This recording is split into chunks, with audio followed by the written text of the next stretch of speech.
Coming up on Shop Talk. Well, when you're using digital tools, these orders are going to be more profitable. And with an industry where the average profit margin is 4%, we want to bring them tools for them to increase their profits. And digital ordering is a great way for them to achieve that.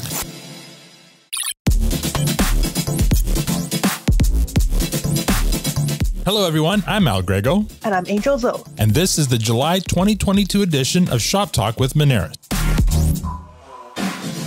Welcome to Shop Talk, Angel. Thank you for having me, Al. And congratulations on your recent nuptials. Oh, thank you. This must be, the second most exciting thing that's happened to you this year. Oh, I suppose so. I've never been on a podcast. Oh. So very excited to be here. There you go. Angel, you're a product specialist here at Moneris. That's right. So do you have any cool or interesting new products you can share with us today? Of course. Last month, we launched our first ever point of sale restaurant solution, and it's called Moneris Go Appetit. Oh, that's exciting. So to be clear, we've had restaurant POS systems before, but they've always been through partners, right? That's right. Go Appetit is the first in-house solution. And why is that important? Well, when it comes to being in-house, we're in a much better position to respond to our merchants. Mm-hmm. For example, we can develop features, create unique packages and pricing, and we can provide a much more end-to-end customer experience to help their business succeed. Sounds great. So what does the Go Appetit solution offer? Well, in a nutshell, it covers everything a restaurant would need. Mm-hmm. So, for example, the POS app let you manage front of house, which covers table management, reservations, sending orders, bill splitting, and lots more. And then the kitchen display app, it lets you manage back of house, which receives all the orders from POS in real time. And it efficiently organizes tickets by dine-in, takeout, online ordering, and online ordering will be coming shortly. Mm-hmm. Now, lastly, we also have a merchant portal where you can handle all the admin activities. For example, reporting, inventory tracking, adding user profiles. And of course, as a manager, you can quickly pop back there and update your menu and floor plan too. That sounds pretty comprehensive. We collected input from across Moneris, all the stakeholders and restaurant owners themselves. So we developed Moneris Go Appetit to be a full ecosystem of products that our restaurant owners want and need today. Well, there's definitely a need. Yes. The restaurant industry has been one of the hardest hit by the pandemic, as we all know. And now more than ever, they really need the tools to help their business across multiple channels. It's funny you say that because restaurants are a major part of a larger sector that's been hit really hard by the pandemic. What's that? Tourism. Yes, tourism has definitely suffered. But now as travel restrictions begin to lift and more events return, we're seeing more and more visitors to Canada again. Oh, I'm sure that's welcome news for many businesses. It is. So for this month's theme, I thought we'd take a look at the tourist season, specifically summer tourism, which is such a short season in this country. Yes, blink and you'll miss it. That's right. I thought we could provide some useful information to help business owners get the most out of this year's tourist season. Who do you have lined up? Well, our feature interview is with René-Pier Plourde from UEAT. He's going to talk about another great solution for restaurants. Yes. RP will definitely have a lot of useful information for our restaurants. I'll also have Jordan Williamson on to talk about dynamic currency conversion. Oh, that's a must-have, especially if you have a lot of customers visiting from outside of Canada. Indeed. And we'll have our regular visit from Sean McCormick, who will bring tourism consumer spending data. It's always good to have actual data to drive informed decisions. Agreed. So, who's first? Well, up first is my chat with RP.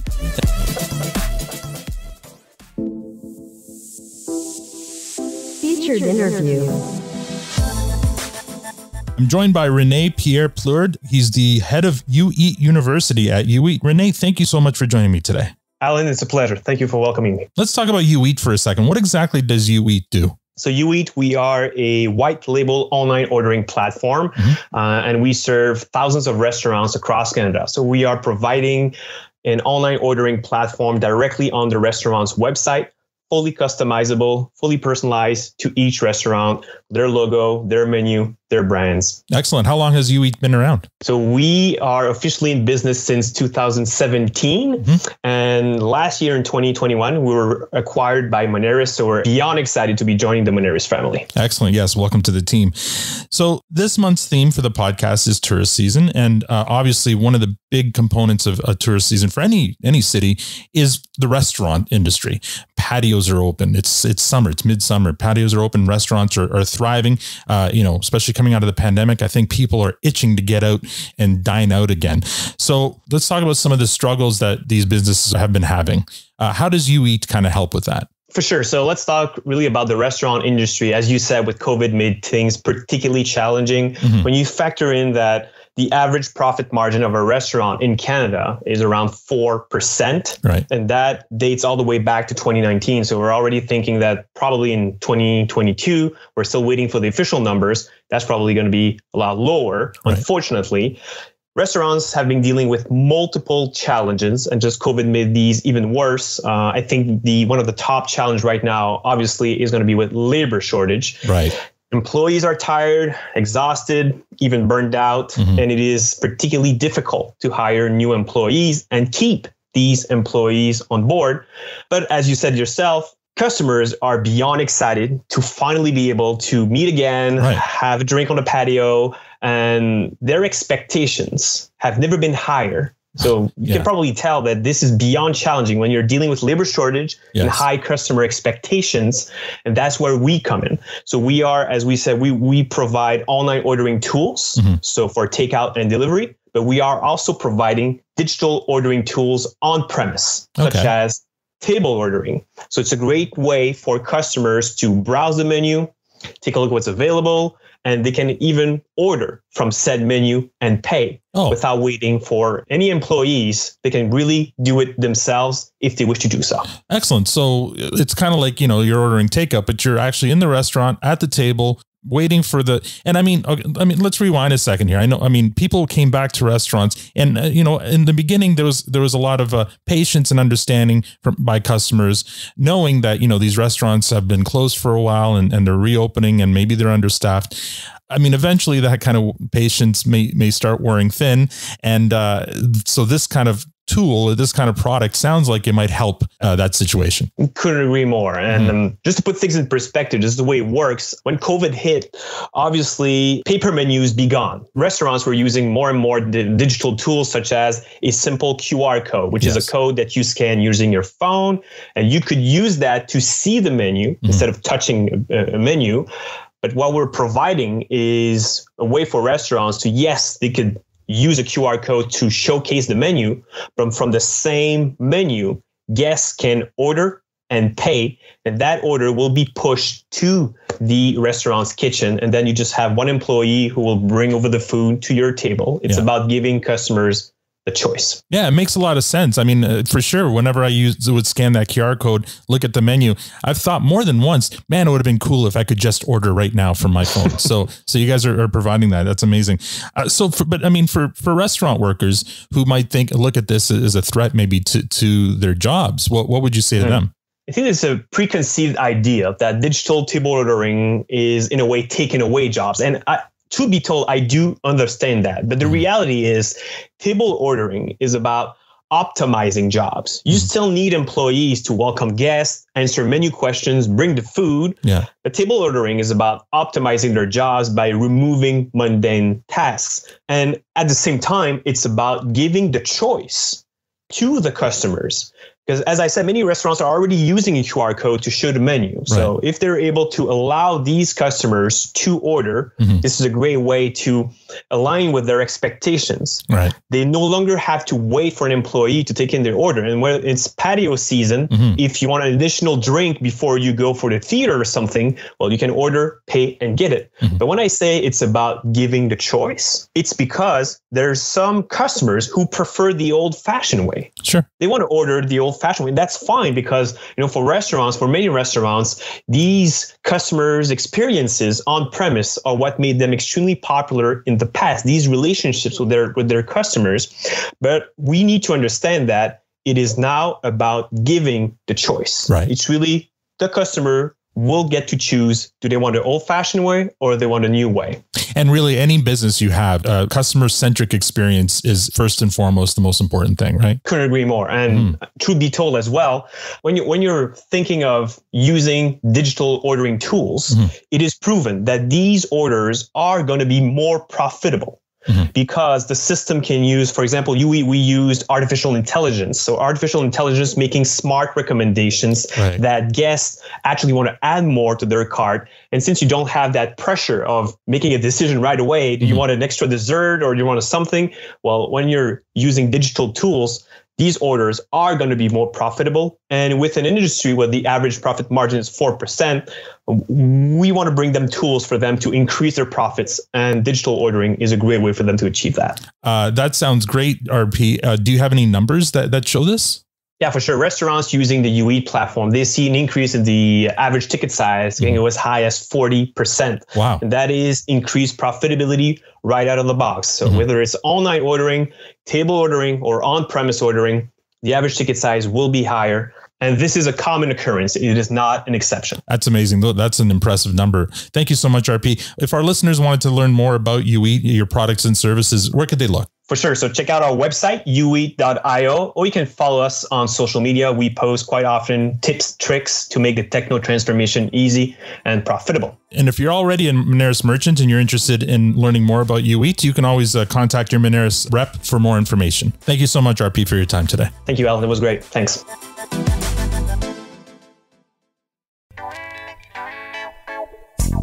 This podcast is brought to you by Moneris. Today has shown us tomorrow has changed. Changed how we'll live, work, and do business.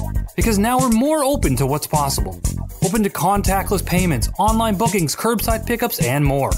Open your business to more opportunity with solutions to help you succeed online, in store, or on the go. To talk to one of our business advisors, call 1-866-Moneris or visit Moneris.com today.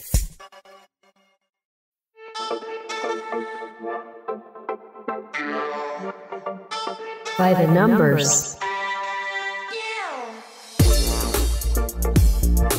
I'm joined by Sean McCormick, Director of Sales and Marketing at Spenscape. Thank you, Sean, for joining me today. Good to be on again, Al. So we're going to talk about tourism spend this month. Restrictions are lifting. We're seeing more and more people coming into the country.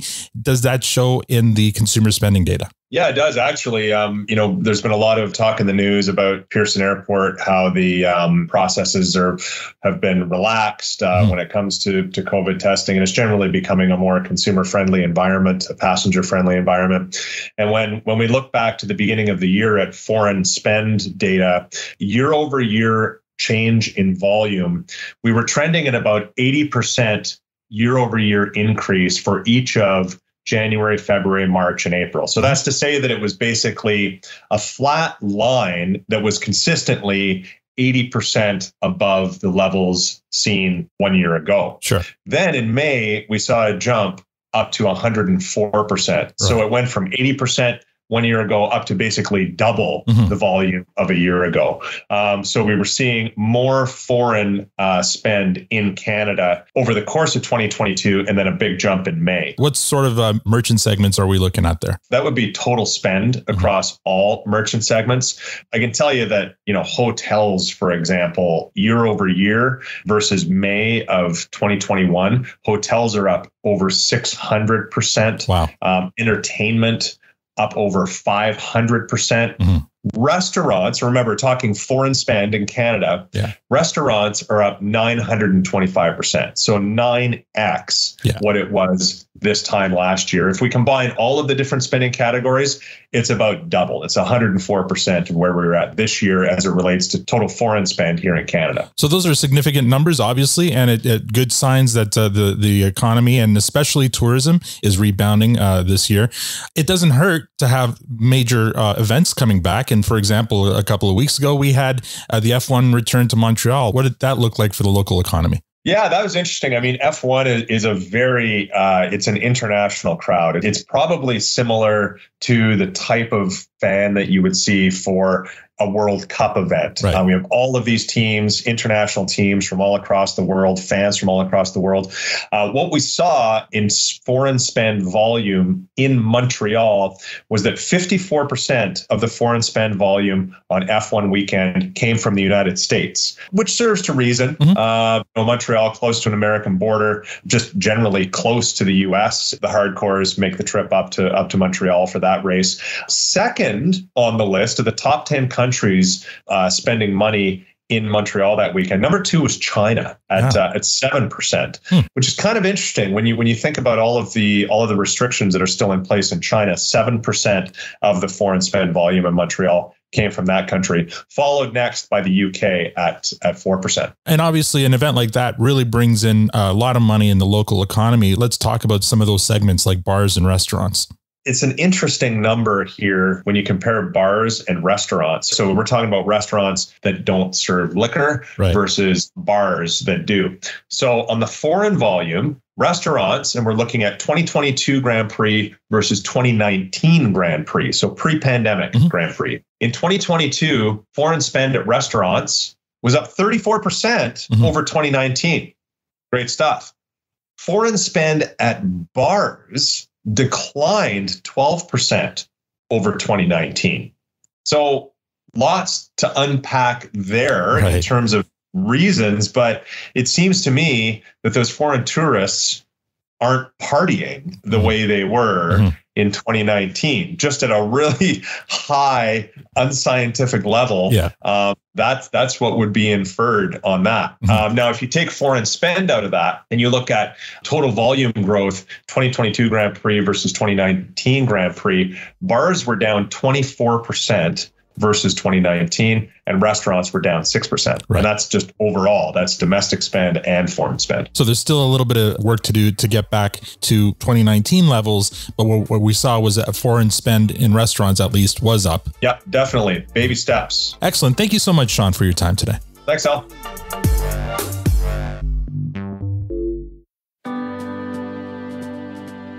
Ask an expert.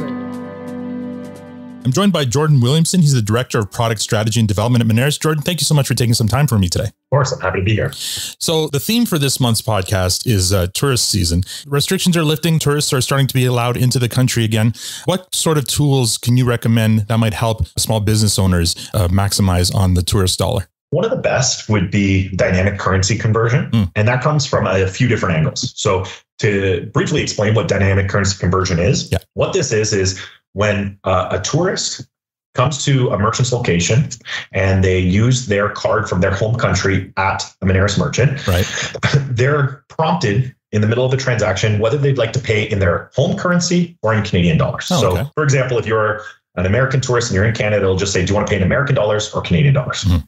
Pretty simple. The benefit for the cardholder is they're not going to have that sticker shock. I know I've had that before where I travel to another country. I put something on my credit card, and when it's converted to Canadian dollars later on, I'm like, oof, I spent a lot more than I thought. So what this will allow is the cardholder to see the dollar figure up front and be able to opt in to pay in their home currency so that they're reconciling all their bills and their cash flow on their statements accordingly. Or it could just be a great reference point for them, and then they choose the Canadian dollars anyways. So it's basically a convenience factor for the cardholder, and it allows that a small business merchant to offer that service that you might only commonly expect to see at a large national merchant. You have that same level of service down in the small business set. That's great. So it happens at point of transaction. When you've got the device in your hand, it'll show you the price in Canadian, but if you want to pay in your own currency, it'll show you the exchange rate right there. Yeah, exactly. And it's real time. So we reach out in essentially a blink of an eye and we see what the current FX rate is, and we present it back to the cardholder so that they're making the most informed decision at that point. And for the merchant, it doesn't matter to them what they choose. No matter what, they're going to be settled in Canadian dollars. It's not going to impact the funds deposited the next day or anything. Moneris handles that whole process. So although the cardholder is paying in American dollars, you're still being settled in Canadian dollars. That's great. So what cards are accepted right now with dynamic currency conversion? So the two card brands that allow dynamic currency conversion are Visa and MasterCard. So obviously all card brands can do this FX in the background after the fact, but Visa and MasterCard understand the value to cardholders. So they're opening up and allowing the dynamic currency conversion. So that would be for Visa or MasterCard credit, which we're all used to. But in some other countries, Visa and MasterCard actually issue debit cards. So it would work for those debit products as well. Oh, that's great. So if I'm a Moneris merchant and I wanted to add this feature to my payment processing, how difficult is it to do that? It's very simple. So if you have one of our legacy products, one of the older terminals, or if you have our Moneris core platform, all you do is you call into Moneris, you ask them to add the service. There might be the typical sales process, a form you might need to sign, but in terms of actually enabling the solution, Moneris updates in the background, your terminal will sync and it'll pull that update. And the next time that someone inserts their card, they'll be able to benefit from this service. Great. And is there an extra fee to this? No, actually, dynamic currency conversion is a very unique product where because FX has It's essentially a commodity. Being able to transfer foreign currency is a commodity that you would pay for on your credit card, or if you went to a money exchange, you would pay for that service anyways. So we put that same type of fee to the cardholder during the transaction process, and it's fully visible. They can see what the markup is, but essentially 1% of that transaction goes back to the merchant as a revenue share. So a merchant who enables this service can actually have it as a revenue generating service on their behalf. There's no hard fees to that. Interesting. So it doesn't cost you extra, and it could actually make some money back for your business. Exactly. That's great. Is there anything else we're forgetting here? So through dynamic currency conversion, we actually see a decrease in chargebacks as well. Really? How does that work? So using the example that I used before, if you travel and use your credit card overseas or in another country, you might not recognize the merchant name or the amount that you spent, where doing that currency exchange upfront allows them to see exactly how much they're going to be charged, which then allows when you see your credit statement a month later, you can say, oh, $75 for dinner. I remember spending that, because you're not being hit with that conversion after the fact. So we actually see a decrease in chargebacks for merchants who use dynamic currency conversion, specifically for foreign cards. That's great. Obviously, in the ever competitive market, no matter what your business is, whether it's a restaurant, retail, if you're in services, we have to look at ways that we can deliver more value to our customers. And one way is by reducing friction and giving a better payment experience. And dynamic currency conversion can really help with that, especially in heavy tourist areas. Not every tourist who comes into Canada has French or English as their first language. So the payment process can be a little bit anxiety inducing as it is. When they see their home currency, and we mark it out very nicely with the flag of their home country, it can translate the entire thing into numbers and allow them to understand the payment process a lot better. So it can help with not only the settlement, seeing your transactions later on, but also seeing upfront exactly how much it costs in your home currency can really help. It certainly sounds like a no-brainer for anybody who might have a customers coming in from out of country. Yeah, exactly. Thank you so much, Jordan, for your time today. No problem. Thank you.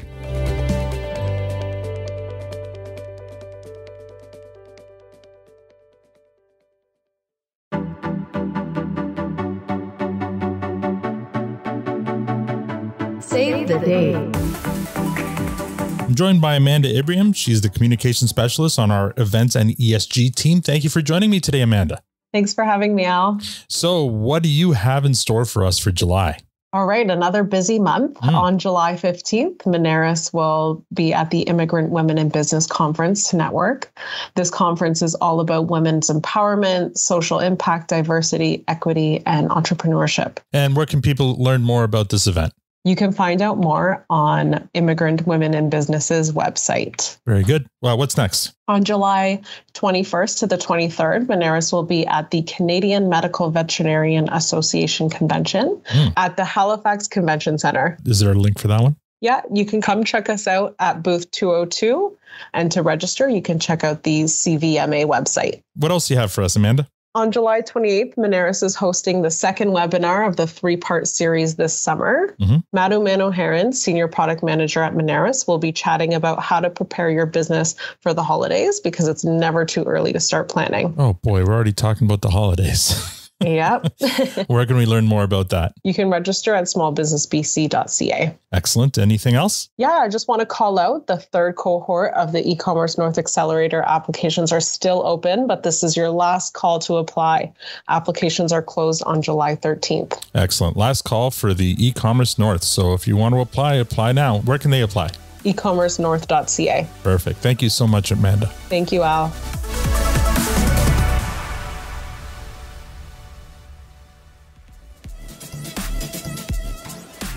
And that's all we have for this month. I hope you found this episode informative. Before we sign off, I'd like to let you know that there are now 2 seasons of the Yes, We Are Open podcast available to binge right now. Each season features 8 stories from 8 different small Canadian businesses. I tell their origin story, the story of their greatest struggle, and how they overcame that struggle. Here's a little taste from the latest season 2. Right now, you can binge season 2 of the Yes, We Are Open podcast. 8 Canadian businesses with 8 stories of perseverance. Yes, we're open. Yes, we are open. Yes, we are open. Yes, we are open. Hell yeah, we're open. Subscribe now to Yes, We Are Open, available wherever you get your podcasts. Yes, we're open, and we're not going anywhere. I love it. That's great. We're here to stay. Perfect.